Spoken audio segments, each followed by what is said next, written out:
Welcome to this edition of the Million Dollar Mastermind podcast.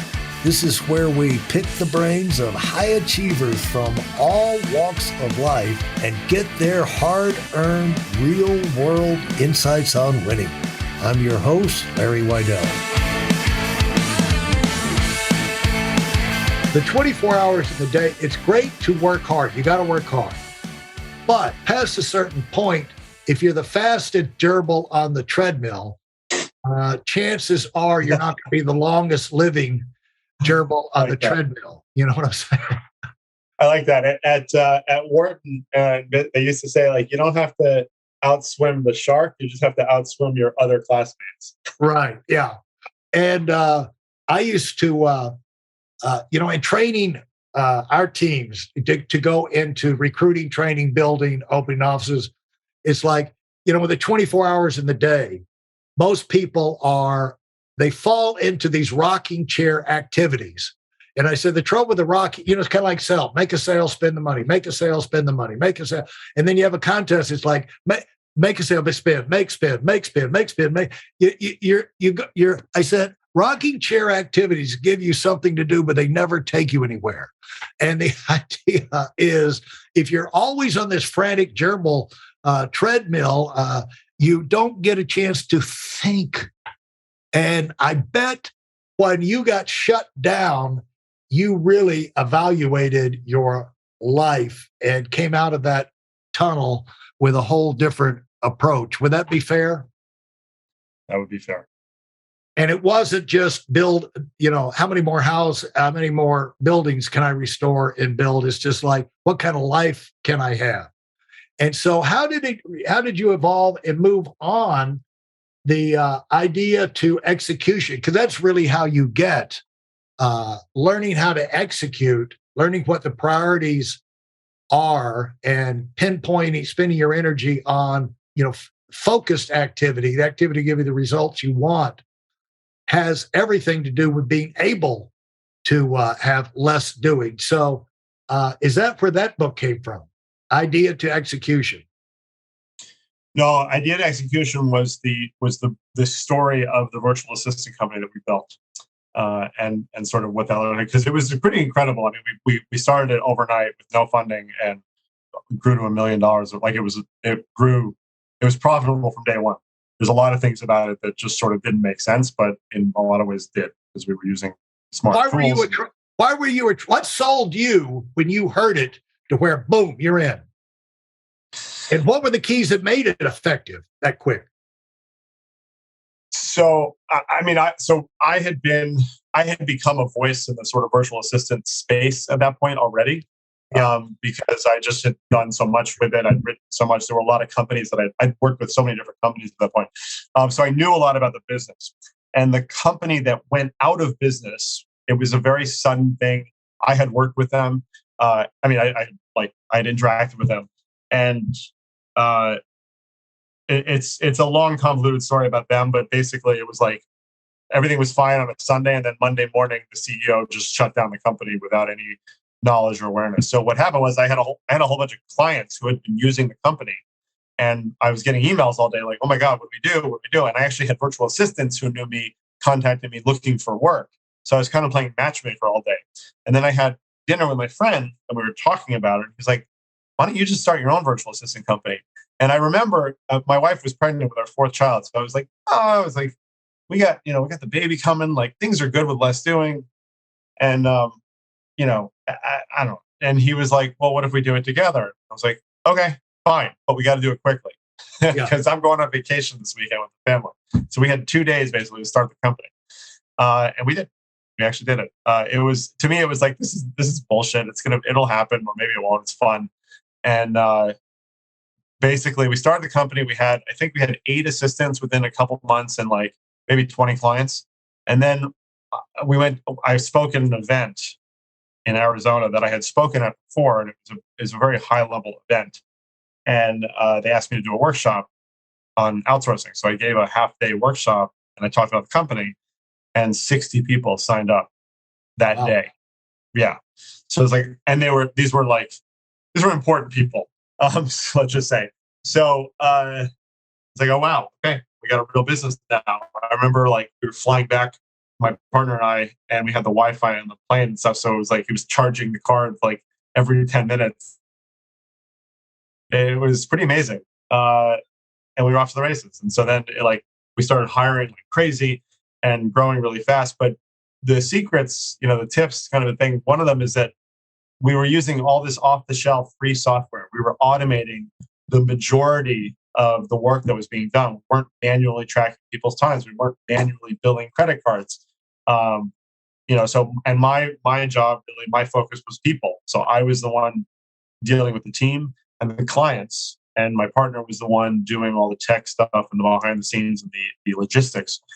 And I don't know, it just worked really well. We were hiring some really amazing people, like giving them a lot of freedom to do what they want. Oh, and that was so we created a system where it was basically a marketplace. So a client would put a task in, and any assistant who saw it could grab it and do it. Yeah, that's diversity of skills and also no limited bandwidth. Yeah. And how quick or how far after that did you come to the replaceable founder idea that became a book? So it's funny. It was actually we had a retreat for the company after the first year. We had like 50 people at this farm in upstate New York, I think it was, and it was very emotional in a way. Like we had a great team. We had a lot of like stay-at-home moms working for us. We had some disabled veterans. Like we just had people who had felt like they couldn't find a job that was meaningful and interesting for them, and now had. And it was really having a great impact. So it was like a very soulful kind of an event. And at the sort of final hour, I gave this talk to the group, and I was like, look, this company has become something bigger than me, bigger than us. And it should continue to be that way. I said, I am replaceable. And I think it's the greatest gift that I could give you guys is that I am replaceable. Now, I didn't realize that, 6 months later, I would leave the company, which was, a lot of people took that very hard and very badly. But it worked out quite well in the end. And it's true. It's like I had to make myself more replaceable. My partner was single, and I think he still is single, and didn't have any kids. I had a growing family and things. Like I had other obligations. I didn't want to be working hard or full time, rather. So I had to make myself more replaceable. And so then once I relaunched my offerings with Less Doing and the coaching and consulting, I knew that I needed to do another book. And we were trying to create this framework and this methodology that was not based on me and whatever. And so Replaceable Founder became the one. Now, as you, which is the book that you said it's your next book where you said you sent on your last 47 or something Voxer messages. And is that the book, or is it the next one that's going to come out? No, it's the last one actually that came out already, which is called On Productivity. I don't have that here, so that's good to know. On productivity.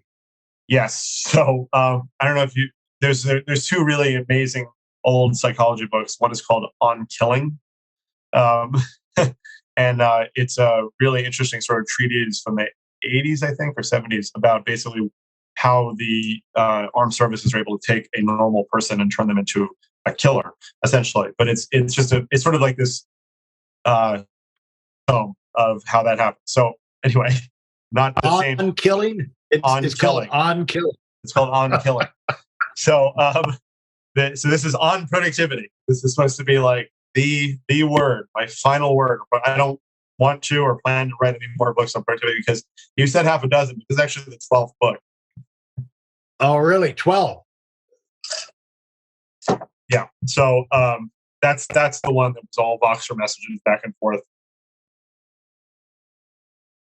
What is your experience for people who, the whole thing, everybody wants to write a book. Writing a book can be a big positive. You kept on writing. How did you keep on writing? How has that informed your life as it is today and your outlook on the world?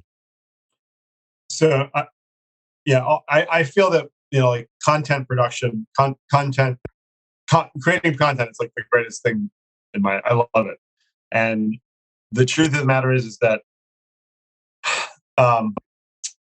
I expose myself to so many experiences on a regular basis that there's always something that comes up that I think that I can apply to business somehow. And what I'm referring to is I do the EMS work. I do a lot of woodworking, which is the hobby I picked up in the pandemic and now has become way more than a hobby.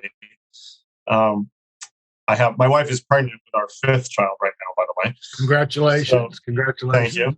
Thank you. And I'm very involved with my kids. They do Taekwondo. I also do Taekwondo with them, and I compete with them. So I placed first in the last competition for sparring. I just have a very diverse array of interests, and all the different groups that I work with expose me to a lot of stuff. Some of the EMS work that I do is in Trenton, New Jersey, which for people who are not familiar, Trenton is the capital of New Jersey and is essentially a war zone. I don't know how a better way to describe it. It's very, very, very bad. There's a lot of drugs, a lot of gang activity. I wear a bulletproof vest when I do work there. And, wow. I meet people in very bad situations who are in the worst situation of their entire life. Well, there's a lot of those areas there in Jersey and Pennsylvania. My grandfather lived in Camden. My father grew up in Camden. There you go. It's gone way down. It wasn't great when they were there, but it's gone way down since then. So, but there's good people in all those areas too, and so I'm sure you get. I'm sure it's rewarding going in there and taking that risk. So, the Taekwondo, that's a good use of your time too, because it gives you some defense against your own kids, because I'm sure they're going to get bigger and better as we go and more rebellious. So I imagine it's kind of a self-defense protection mechanism, knowing that Dad was first in this last competition. I boxed for 15 years, so I'm like, I have to keep up with something. Well, congratulations, Ari. Fantastic content. How can people reach you? And how do you want them to reach you? You don't have the podcast anymore, so what are you using for reach other than Voxer for your clients? If people want to find services. I made a website, voxwithari.com. So anybody is welcome to go watch that 1.5 minute video or so, and you can reach out to me on Voxer and ask me any questions you want. And I mean that. It's an open invitation, and it will be me answering you, not a virtual assistant, not an automation. And that's the best place. If people want to find out more about the books and the courses and stuff, they can go to letsdoit.com. Yeah. So it is Vox with Ari. That's what it is? Yep. Pretty cool. Congratulations on all you've accomplished. I tell you, I'm so proud of you and what you're doing, and so grateful that in the country where we hear about so much bad, we got people with the fighting spirit like yourself who goes out there and accomplishes so much good and impacts so many others. And there's a ripple effect, Ari. So stay strong, man. Stay strong. Take care of yourself. Thank you very much. Trust, between me and you, trust your darn instincts. Don't let anybody talk you off track, okay? And so promise that. Call me anytime. Let's stay in touch. Thanks so much. I appreciate it, man. Thank you. Thank you for your time. Goodbye. Thanks for listening to the Million Dollar Mastermind. If you felt there were any valuable takeaways from this episode, please take a minute and leave us a 5-star review. Your feedback is important and really helps us get the word out to a wider audience. Remember, we have a valuable webinar that is absolutely free. Register for it right now at weidelonwinning.com. Thanks for listening.